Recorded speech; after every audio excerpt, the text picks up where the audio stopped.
चित्त में भी तो दो है ना, तो वो हमें अभ्यास से करना होगा। एक का अभिभाव और दूसरे का प्रादुर्भाव। जिसका आपने अभिभाव कर दिया तो दूसरे का प्रादुर्भाव स्वतः हो जाएगा। अभिभाव करना पड़ेगा प्रयास पूर्वक, स्वतः नहीं होगा। स्वतः तो हो ही रहा है। फिर हमारे स्वतः, जैसे किसी व्यक्ति ने कहा कि भाई मैं सो रहा हूं और स्वतः जब नींद खुलेगी खुल जाएगी, तो अब पता नहीं उसकी तो भाई 6 बजे खुलेगी कि 8 बजे कि 9 बजे, अब यूं तो खुल ही जाएगी कभी ना कभी तो। पर एक व्यक्ति संकल्प करता है कि नहीं मुझे 4 बजे उठना है, तो 4 बजे आंख खुल जाएंगी आपकी। तो देखा होगा ना आपने, संकल्प नहीं करता है कोई व्यक्ति तो कभी ना कभी तो खुल ही जाएगा। तो वो चित्त का एक जो स्वाभाविक परिवर्तन है वो तो होता ही रहेगा अपने आप। स्वाभाविक परिवर्तन के तहत तो हमें नींद आती है, नहीं तो ना आए। पर व्यक्ति को यदि योग करना है तो फिर उसको जान पूछ करके प्रयास पूर्वक निरोध संस्कारों को उभारना और व्युत्थान संस्कारों को अभिभव करना। और जैसे ही निरोध संस्कार मंद होने लगेंगे, व्युत्थान वाले तो इंतजार में ही हैं। आप जैसे ही अपने चित्त में पॉजिटिविटी को थोड़ी सी मंद कर दो, नेगेटिव वाले तैयार ही बैठे हैं, वो आकर के आपका पूरा खेल बिगाड़ देंगे। आप अपने पुरुषार्थ को थोड़ा सा मंद कर दो, प्रमाद तो आ ही जाएगा फिर अपने आप, उसको बुलाने की जरूरत नहीं है, वो तैयार ही है। तो ये हमें चित्त को ऑपरेट करना सिखा रहे हैं। यदि हमें विभूति चाहिए तो चित्त को हमें कैसे चलाना है और ज्यादा समय किसका अभ्यास करना है, उस किस में पटुता लानी है। अभी तो पटुता बनी हुई है व्युत्थान संस्कारों की। माने जैसे ही व्यक्ति ध्यान उपासना में भी बैठता है ना, और जैसे ही शांति पाठ हुआ और उसके बाद नाश्ते का पर्याय है या भोजन का है, तो व्यक्ति ऐसे भागता है उस नाश्ते की तरफ कि जैसे वो बाड़े में से खोलते ही भेड़ निकल के भागती है ना। मतलब ध्यान गया कहीं का कहीं ही। और यदि ये व्यक्ति जागरूक है तो ये खाना खाने तक भी उस ध्यान को साथ रख के रखेगा। मतलब ये जाएगा भी ध्यान पूर्वक, कदम बढ़ाएगा ना, वो एक एक कदम ध्यान पूर्वक ही बढ़ाएगा, थाली भी ध्यान पूर्वक उठाएगा और नाश्ता या भोजन भी ध्यान पूर्वक ही खाएगा, थाली ध्यान पूर्वक ही धोएगा और किसी से बोलने की इसकी इच्छा नहीं होगी, ये अपने में ही रहेगा। और यदि उसने उसको निरुद्ध नहीं किया चित्त को, तो उठते ही बात करने लग जाएगा। यज्ञशाला से बाहर आते ही किसी से हंसी मजाक करेगा, किसी से बोलेगा। तो ये हम अपने चित्त को खुद देख सकते हैं, हमारी क्या एक्टिविटी होती है ना, तो उससे पता हमें लग जाएगा। जो व्यक्ति अपने चित्त को निरुद्ध कर लेता है ना, थोड़ी देर के लिए भी, 1-2 मिनट के लिए भी, उसके दूसरे के साथ फिर बातचीत करने की इच्छा ही नहीं होती है, क्योंकि उसको वो वाला टेस्ट बहुत अच्छा लगता है और वो चाहता है कि मैं इसके बाहर ना आऊं, इसको बनाए रखूं। तो तत्संस्कार मानदे व्युत्थान धर्मेण संस्कारेण निरोध धर्म संस्कार अभिभूयते इति। तो ये हो गया निरोध परिणाम। दूसरा परिणाम का नाम है समाधि परिणाम। समाधि परिणाम क्या होता है, ये भी इस शास्त्र का अपना शास्त्रीय परिभाषा है। समाधि परिणाम ये है सर्वार्थ तैकाग्रतयोः क्षयोदयौ चित्तस्य समाधि परिणामः। ये कह रहे हैं अनेक विषयों की तरफ जब चित्त हमारा उन्मुख होता है तो उसको क्या कहेंगे, सर्वार्थता। सर्वार्थता मतलब अनवर्थ संज्ञा ही है, सभी विषयों के प्रति जो उन्मुख है चित्त। और एकाग्रता मतलब एक विषय के प्रति ही उन्मुख है। तो सर्वार्थता एकाग्रतयो, सर्वार्थ तैकाग्रतयो हो क्षयोदयो।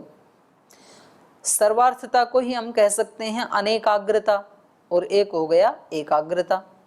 तो अनेकाग्रता का क्षय अर्थात तिरोभाव और एकाग्रता का उदय माने एकाग्रता का प्रादुर्भाव होना, ये क्या है, चित्तस्य समाधि परिणाम।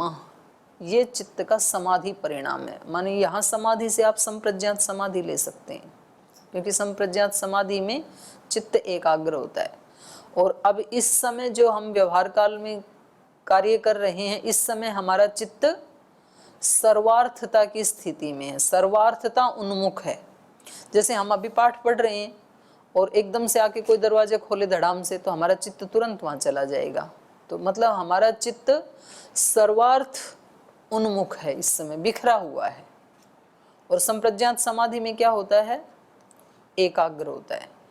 तो इसमें अनेकाग्रता का तिरोभाव होना और एकाग्रता का प्रादुर्भाव होना, ये चित्त का समाधि परिणाम है। शास्त्र की अपनी परिभाषा है ये।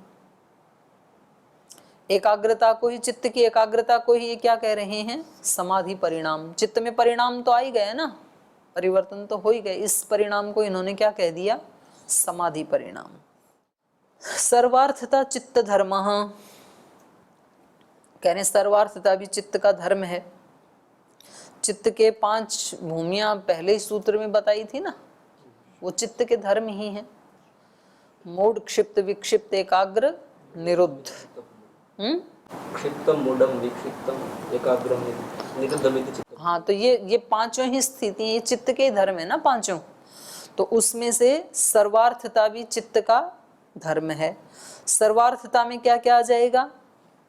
विक्षिप्तता, विक्षिप्तता आ जाएगी। विक्षिप्तता में ही हमारा चित्त इधर उधर जाता रहता है। विक्षिप्तता कह लो उसको, या उसको क्षिप्त भी आ जाएगा। क्षिप्त, विक्षिप्त, मूढ़ तीनों आ जाएंगे। तीनों ही आ जाएंगे। लेकिन उन तीनों में भी विशेष रूप से देखेंगे तो विक्षिप्त अवस्था आएगी, क्योंकि मूढ़ और क्षिप्त में भी लगभग एक विषय पे ही रहता है व्यक्ति। मूढ़ जो व्यक्ति होता है ना, वो किसी एक ही बात की रट लगा के रहता है।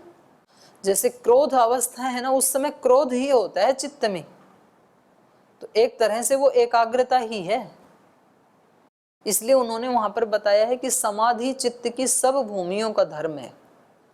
प्रथम सूत्र के ही भाष्य में बताया ना, हाँ, सार्वभौमा। तो समाधि सभी में लग जाएगी, सभी भूमियों में। लेकिन योग समाधि एकाग्रता से पहले प्रारंभ नहीं, योग का प्रारंभ एकाग्रता से पहले नहीं हो सकता है। तो समाधि का मतलब है वहां पर किसी एक विषय के ऊपर चित्त का केंद्रित होना। तो क्रोधी व्यक्ति क्रोध में ही डूबा होता है, उस समय उसको और कुछ भी सूझता नहीं है। कोई दूसरी बात उसको बताए भी यदि, तो उसको वो अपना वो ही ठीक लगता है, उसको नहीं समझ में आता है। बाद में बेशक वो स्वीकार कर लेगा कि हाँ वो ठीक नहीं था। तो इसके लिए सर्वार्थता के लिए वास्तव में ठीक ठीक भूमि जो है वो विक्षिप्तता मानी जाएगी। विक्षिप्तता या नाना विषय उन्मुखता कह लो उसको, अनेक विषय उन्मुखता कह लो। तो कहा सर्वार्थता चित्त धर्म है, एकाग्रता भी चित्त धर्म है।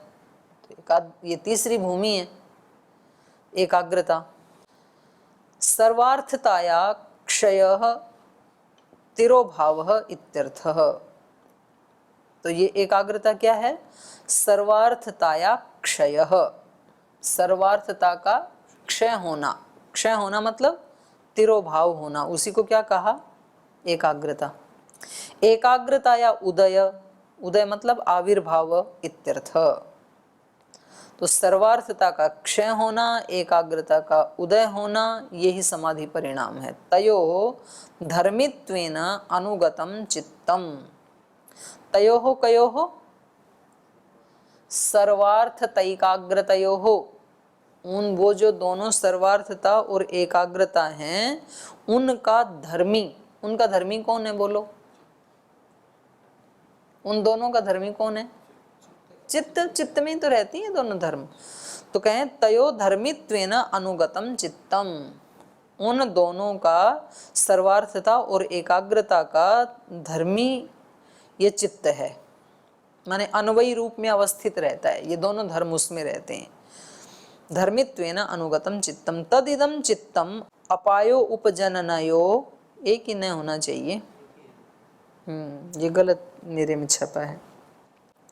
उपायोपजनयो स्वात्मभूतयो धर्मयो अनुगतम समाधि समाधीयते स चित्तस्य समाधि परिणाम। तद इदम चित्तम, तो वह यह चित्त अपाय उपजनयो, अपाय मतलब नाश, क्षय होना, और उपजन माने उत्पत्ति। तद इदम चित्तम, तो ये जो चित्त है इसमें एक का नाश और दूसरे की उत्पत्ति, ये स्वात्म भूतयो हो, अपने ही स्वरूप के धर्म में अनुगतम समाधीयते, अपने ही स्वरूप के जो धर्म हैं, इस चित्त का अपना ही जो स्वरूप है और उसके जो धर्म हैं उनमें अनुगत रहता हुआ समाधीयते, समाधि को प्राप्त हो जाता है। स चित्त से समाधि परिणाम है, इसको चित्त का समाधि परिणाम कहा जाता है। ठीक है, दो है ना, तो एक का नाश होना, सर्वार्थता का नाश होना, एकाग्रता का प्रादुर्भाव होना, उत्पत्ति होना, तो ये अपने ही स्वरूप में, ये जो चित्त का अपना ही स्वरूप है, इन दोनों धर्मों से युक्त होना। तो स्वात्म भूतयो धर्मयो अनुगतम समाधीयते, इन दोनों में से ही अपने ही स्वरूप के धर्म में अनुगत होता हुआ, अपने ही स्वरूप के दो धर्म हैं उनमें से एक धर्म में अनुगत होता हुआ, एकाग्रता स्वरूप में अनुगत होता हुआ जो चित्त है समाधीयते, समाधि को प्राप्त हो जाता है। स चित्त से समाधि परिणाम है, ये चित्त का समाधि परिणाम है। तो बताओ चित्त का समाधि परिणाम क्या है?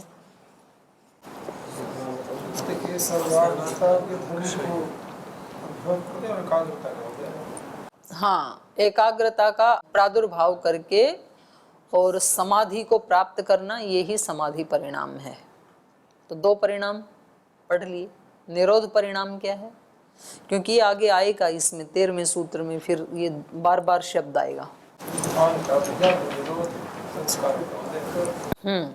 व्युत्थान का अभिभाव और निरोध संस्कारों का प्रादुर्भाव, तो ये हो गया निरोध परिणाम। और सर्वार्थता का अभिभाव और एकाग्रता का प्रादुर्भाव, ये हो गया समाधि परिणाम। अब तीसरा आ गया एकाग्रता परिणाम। तो ये तीन शब्द हैं चित्त के इस शास्त्र के। ततः पुनः शांतोदितौ तुल्य प्रत्ययौ चित्तस्य एकाग्रता परिणामः। और कह रहे हैं ततः पुनः, जब ये हमने समाधि परिणाम सिद्ध कर लिया, ततः पुनः तो फिर चित्त में शांतोदितौ तुल्य प्रत्ययौ, जब एक बार आपने एकाग्रता को सिद्ध कर लिया ना, तो फिर वो एकाग्रता के ही जो संस्कार हैं उन्हीं का ही परस्पर अभिभव और प्रादुर्भाव होता रहेगा। जैसे दीपक की जो लो है उसमें एक जो शिखा है उसका अभिभव होता रहता है, दूसरी बिल्कुल उसके जैसी ही और आती रहती है।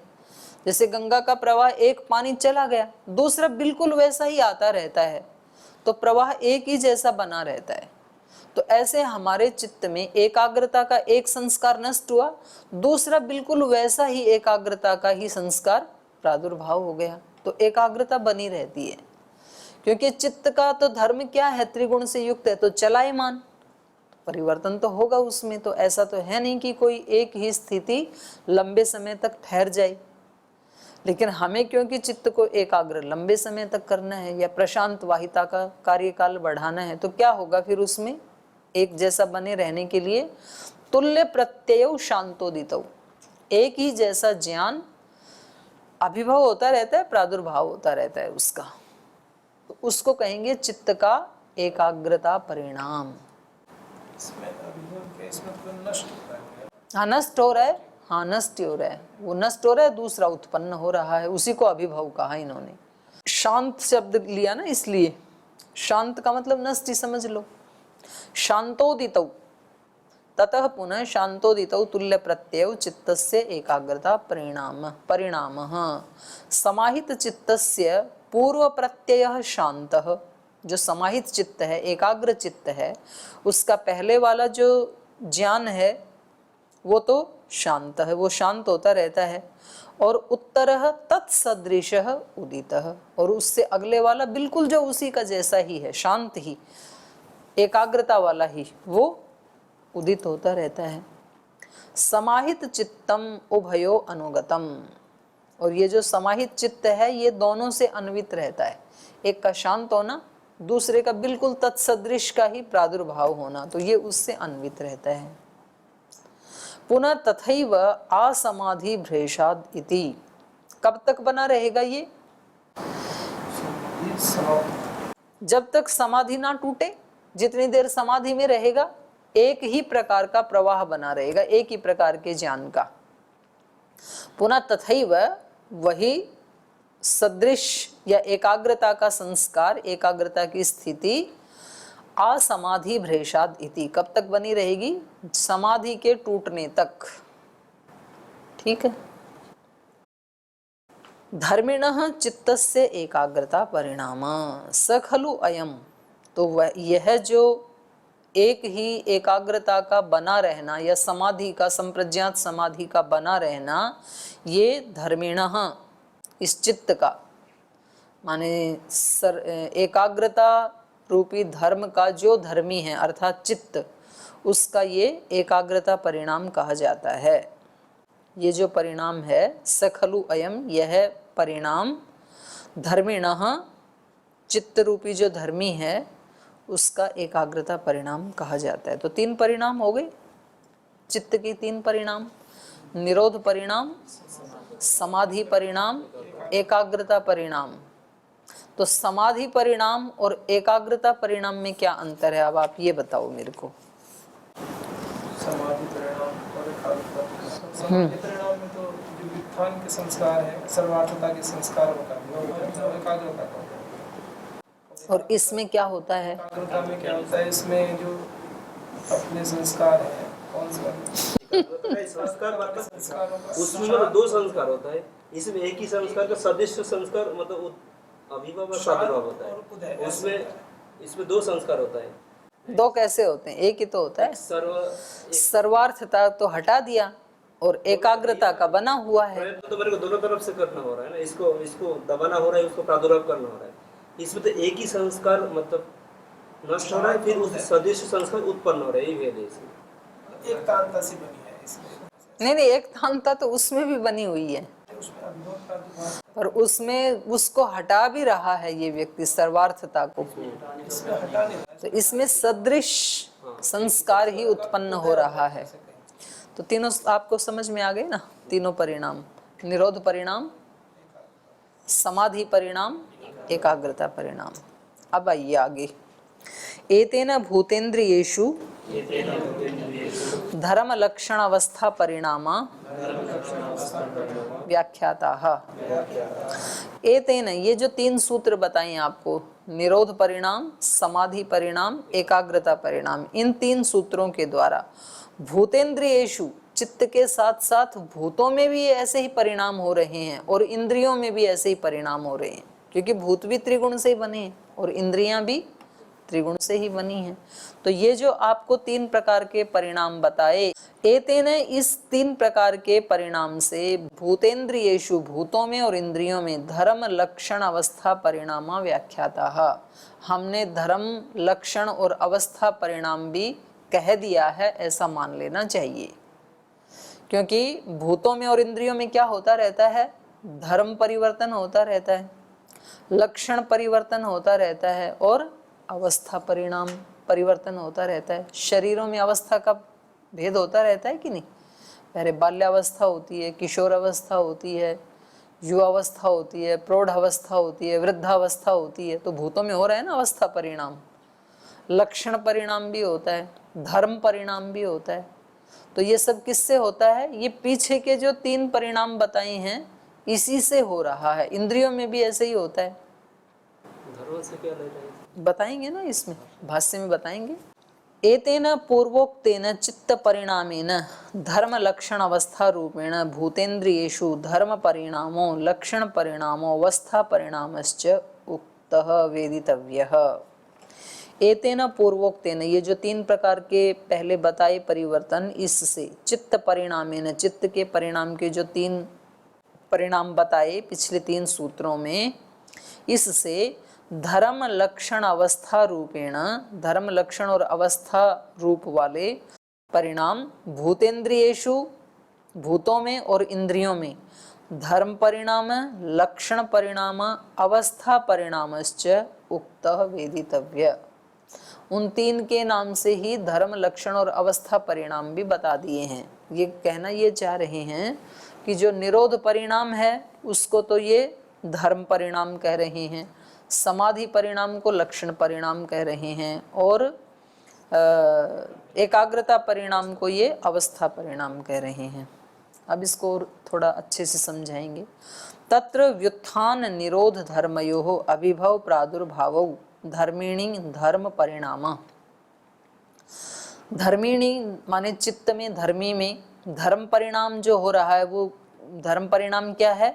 तो कहा तत्र उस चित्त में व्युत्थान निरोधयोः धर्मयोः, व्युत्थान और निरोध इन दोनों धर्मों में अभिभव प्रादुर्भाव, एक का अभिभव हो रहा है, दूसरे का प्रादुर्भाव हो रहा है, जो कि निरोध परिणाम में बताया था। तो वो जो निरोध परिणाम है वो ही धर्मिणी धर्म परिणाम, वो ही इस धर्मी भूतों में और इंद्रियों में क्या है? वो धर्म परिणाम, जिसको निरोध परिणाम कहा था चित्त में, वही निरोध परिणाम भूतों और इंद्रियों में क्या कहा जाता है? धर्म परिणाम। लक्षण परिणामश्च निरोधः त्रिलक्षणः त्रिभिः अध्वभिः युक्तः। लक्षण परिणाम क्या है? लक्षण परिणामश्च निरोध त्रिलक्षणः, निरोध जो है वो त्रिलक्षण वाला है, निरोध परिणाम त्रिलक्षण वाला है। त्रिलक्षण वाला मतलब तीन काल से जुड़ा हुआ है, वो भूत भविष्य वर्तमान। निरोध जो है, निरोध त्रिलक्षणः त्रिभिः अध्वभिः, त्रिभिः अध्वभिः माने तीन कालों से, भूत भविष्य वर्तमान काल से युक्त रहता है। स खलु अनागत लक्षणम अध्वानम प्रथमम हित्वा धर्मत्वम अनतिक्रांत वर्तमानम लक्षणम प्रतिपन्नो। कह रहे ये जो निरोध परिणाम है या धर्म परिणाम है, स खलु अनागत लक्षणम अध्वानम, जो अनागत लक्षण वाला काल है, अर्थात भविष्य काल। अनागत लक्षण वाला काल, अनागत काल किसको कहते हैं? भविष्य काल को। अनागत लक्षणम अध्वानम, अनागत लक्षण वाले काल को प्रथमम हित्वा, उसको छोड़ करके, क्योंकि चित्त को एकाग्र करेंगे या निरुद्ध करेंगे तो भविष्य को तो छोड़ना ही पड़ेगा ना, वर्तमान में तो आना ही पड़ेगा निरुद्ध करने के लिए। तो प्रथमम सबसे पहले अनागत लक्षण वाले काल को छोड़ करके धर्मत्वम अनतिक्रांत, लेकिन अपना उसका जो निरोधत्व रूपी जो लक्षण है चित्त का, उसको न छोड़ता हुआ, उसको अतिक्रांत न करता हुआ, माने निरोधत्व धर्म को अपने साथ बनाए रखते हुए। समझ में आ रहा है? भविष्य वाला जो ज्ञान था उसको तो हटा दिया, वर्तमान में आ गया, लेकिन वर्तमान में होते हुए चित्त से सारे धर्म हट गए ऐसा नहीं है। निरोधत्व धर्म तो इसके साथ जुड़ा ही हुआ है। निरोध चित्त में निरोधत्व जुड़ा हुआ है कि नहीं? मनुष्य में मनुष्यत्व जुड़ा हुआ है कि नहीं? तो मनुष्य जो मनुष्यत्व को न छोड़ता हुआ, ऐसे कहते हैं ना, तो ऐसे ये निरोध चित्त निरोधत्व को न छोड़ता हुआ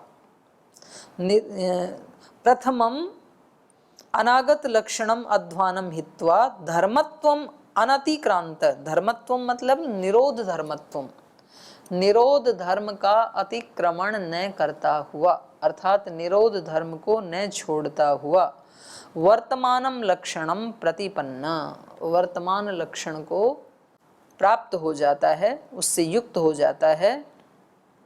यत्र अस्य स्वरूपेण अभिव्यक्ति, जिस वर्तमान में, यत्र माने जिस वर्तमान में, अस्य इस चित्त के स्वरूपेण अभिव्यक्ति, अपने स्वरूप की अभिव्यक्ति होती है। माने धर्म परिणाम क्या है चित्त का या इंद्रियों का या भूतों का, वो बता रहे हैं कि सबसे पहले तो ये अनागत काल का जो इसमें ज्ञान था उसको हटाता है, वर्तमान में आता है, लेकिन वर्तमान में आकर के भी निरोधत्व धर्म एक तो इसके साथ ही जुड़ा रहेगा।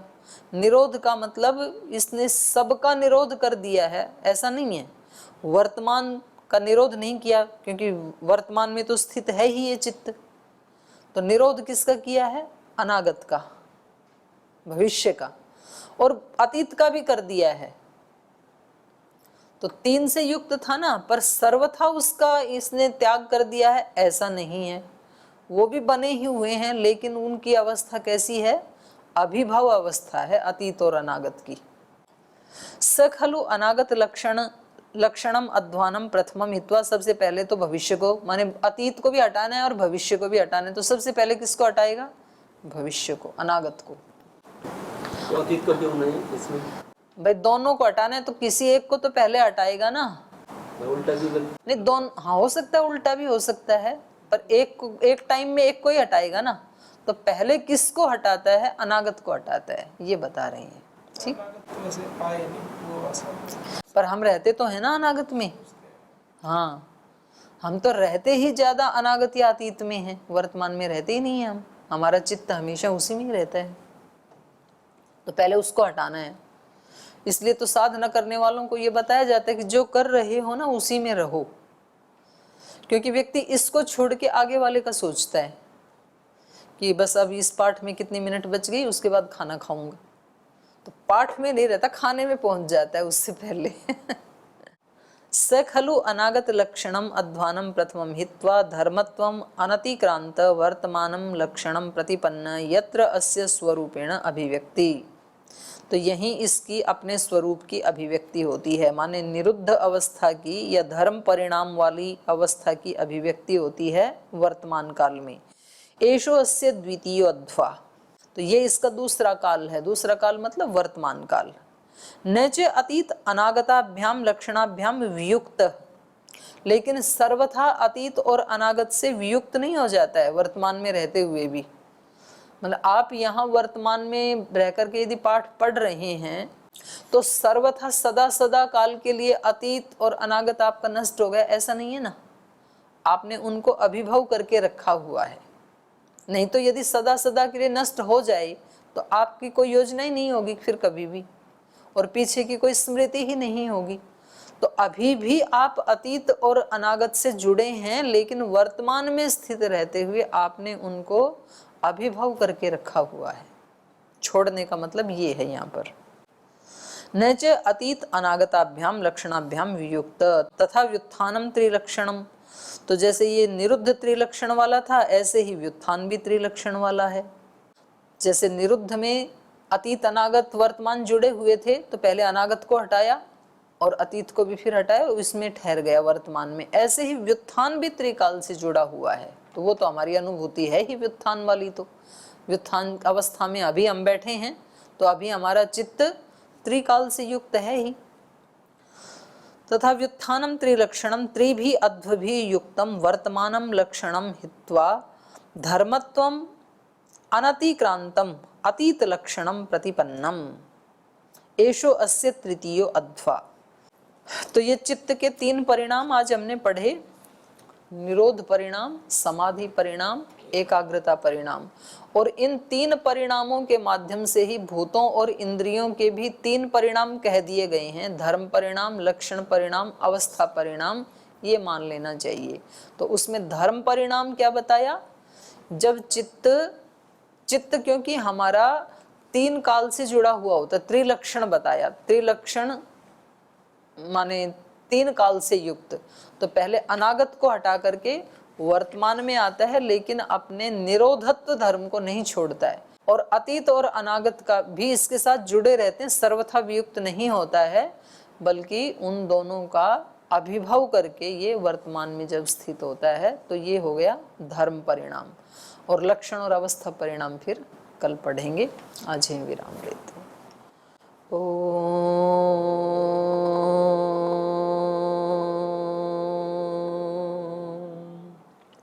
शांति शांति शांति। श्री गुरुभ्यो नमः।